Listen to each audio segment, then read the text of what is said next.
Dans cette journée mouillée, ravi d'être avec vous pour ces énergies de la semaine. Je vous souhaite aussi un très bon dimanche si vous m'écoutez en direct ou aujourd'hui. Et puis, quel que soit le moment où vous écoutez l'enregistrement, une bonne journée, une bonne soirée, une bonne après-midi. Mon intention pour ce tirage, c'est qu'il vous rejoigne, c'est qu'il vous communique quelque chose qui vous soit utile, que vous puissiez vous approprier. Et que vous puissiez vous approprier pour voir plus clair en vous-même. Parce que c'est ça l'enjeu, c'est d'élargir notre conscience, c'est d'être plus en relation avec tout ce qu'il y a à l'intérieur de nous. Et c'est à ça que le tarot peut nous aider, c'est de nous tendre un miroir sur nous-mêmes. On avait hier un super moment à Morges, un atelier de découverte du tarot qui a duré toute l'après-midi avec plusieurs participantes et participants qui étaient vraiment, c'était riche, c'était sympa, beaucoup d'échanges. Et puis je vais démarrer une nouvelle volée, sauf erreur c'est la 4e ou la 5e volée qui va avoir lieu de mon cours de tarot en ligne, un cours qui dure 7 semaines, qui a lieu le mercredi soir et qui va commencer à la fin du mois de janvier de l'année prochaine, donc dans 2 mois maintenant, donc dans 3 mois maintenant. Si vous êtes intéressé, allez sur mon site arcane5.com et inscrivez-vous.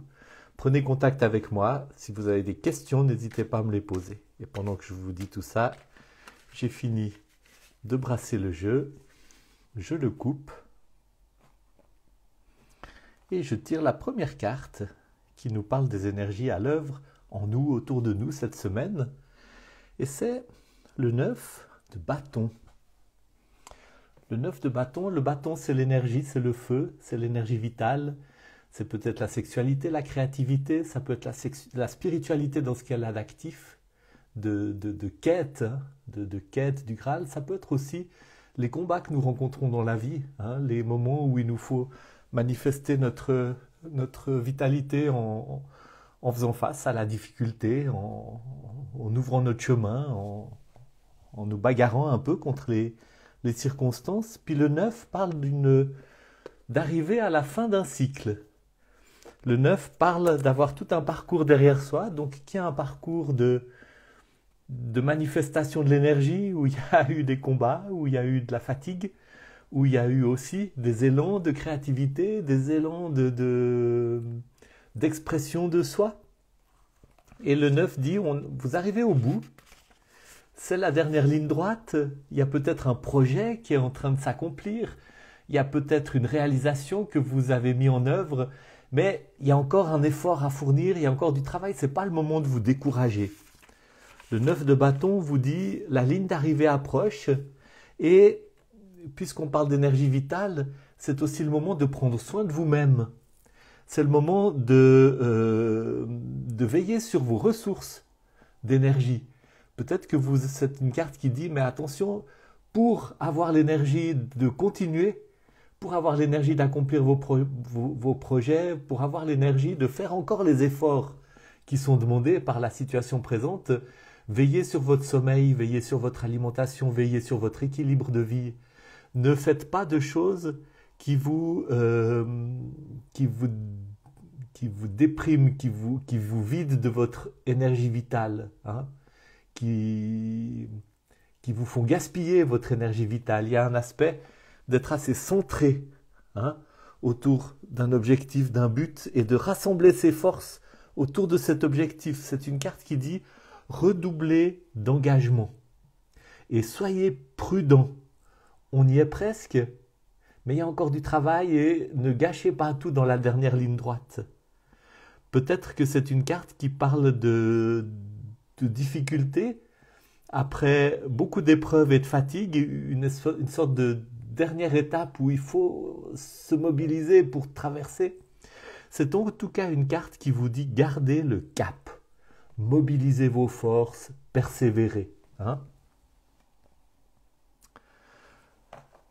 Qu'est-ce qui vient compléter cette énergie? La roue de fortune, un arcane majeur. Un arcane majeur qui parle de ces moments de vie où tout peut tourner. Tout peut tourner, on ne sait pas vers quoi ça va aller. il y a une grande incertitude dans cette carte. C'est une carte qui nous rappelle que nous ne contrôlons pas tout. C'est une carte qui nous rappelle que il y a des aléas. Et c'est une carte qui dit aussi, face à cette réalité, c'est important de plonger en soi-même et d'être très à l'écoute, d'examiner, comme ce petit sphinx le fait, hein, d'examiner avec une clarté de vision, avec un discernement qui est un peu symbolisé par cette épée, et de garder aussi une autorité symbolisée par cette couronne sur nos circonstances, pour que quand les circonstances nous dépassent, quand il arrive ces retournements de situation qui font tellement partie de notre expérience humaine, quand ces retournements de situation arrivent, que ce soit l'occasion pour nous d'aller regarder en nous-mêmes, et que ce soit aussi un rappel pour nous que même dans les moments où on ne contrôle pas, il y a des choses que nous sommes capables de mettre en œuvre. Nous avons les Anglais, les Américains ont un mot qui s'appelle agency. C'est la capacité d'agir, de mobiliser nos ressources pour faire face aux difficultés, même si nous ne pouvons pas tout contrôler, même si nous ne pouvons pas tout affronter. Il y a des choses que nous pouvons faire face, ne serait-ce que parfois prendre soin de nous-mêmes et veiller sur nos ressources et veiller sur nos forces. Je veux aussi regarder ce que dit mon petit carnet sur la roue de fortune.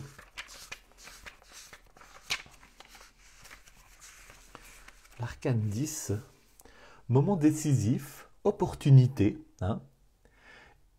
Recentrez l'énergie sur vos désirs profonds, alignez votre énergie sur vos émotions et agissez en fonction de ce qu'il y a au plus profond de vous-même. Encore quelque chose qui rappelle cette énergie qui se centre autour d'un axe. Repensez vos relations avec le travail, la santé, peut-être votre habitation, pour voir aussi que tout autour de vous et en vous contribue au maintien de votre énergie, à votre soutien. Choisissez bien votre compagnie, clarifiez votre vision. Soyez très au clair sur ce qui est important pour vous. Hein. En faisant ce travail d'aller plonger à l'intérieur, de revenir avec les informations que vous avez trouvées, et en faisant ce travail de discernement et d'action très centrée, symbolisée par ce sphinx au-dessus de la roue, c'est ça qui fait que vous allez pouvoir saisir l'opportunité qui se présente au lieu de subir les retournements de situation. Je pense que c'est ça l'enjeu, le message de cette carte aujourd'hui. Soyez très centrés de manière à ce que vous ne subissiez pas les retournements, mais que vous saisissiez les opportunités qui se trouvent dans les changements qui peuvent arriver en vous, autour de vous.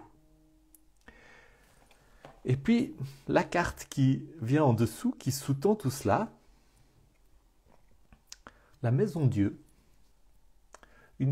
un autre arcane majeur, donc c'est un tirage assez fort, assez puissant, et qui dit que l'énergie qui surplombe tout ça, c'est une énergie de bouleversement. C'est une énergie de bouleversement. Dans cette Maison Dieu, vous avez la tour qui symbolise probablement le corps ou notre incarnation humaine ou notre existence terrestre.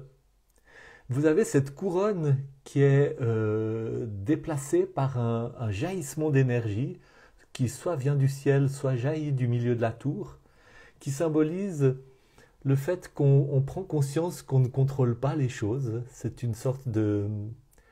Cette couronne, elle parle de notre prétention des fois à tout maîtriser par notre intellect, à tout contrôler par notre volonté. Et la vie vient nous rappeler que non, ce n'est pas le cas. Et nous sommes des fois projetés en dehors de nos sécurités. Mais cette projection en dehors de nos sécurités, avec tout ce qu'elle a d'inconfortable, est une occasion d'éveil, spirituel. Et je pense que cette carte et cette carte parlent de changement, parlent de bouleversement, parlent d'être très attentif à qu'est-ce qui est important pour vous, qu'est-ce qui est au centre, parle aussi de bouleversements qui ne sont pas à redouter, mais qui vont contribuer à votre éveil, avec cette invitation qui est dans la carte centrale, qui est l'invitation centrale de ce tirage, de rester extrêmement centré, de garder votre énergie centrée, d'être en connexion avec ce qui est vraiment important pour vous, de manière à ce que vous ne manquiez pas l'opportunité qui est signifiée par ce changement, par ce fait que des événements inattendus arrivent, que vous ne manquiez pas l'opportunité qui est contenue dans ces événements, parce que vous savez ce qui est important pour vous et donc vous êtes capable de saisir l'opportunité, et que vous ne manquiez pas non plus dans les bouleversements qui sont liés à ces circonstances qui changent, que vous ne manquiez pas l'occasion d'apprendre, de vous éveiller, de vous ouvrir à une dimension plus forte de spiritualité et de conscience de vous-même, de conscience de la réalité.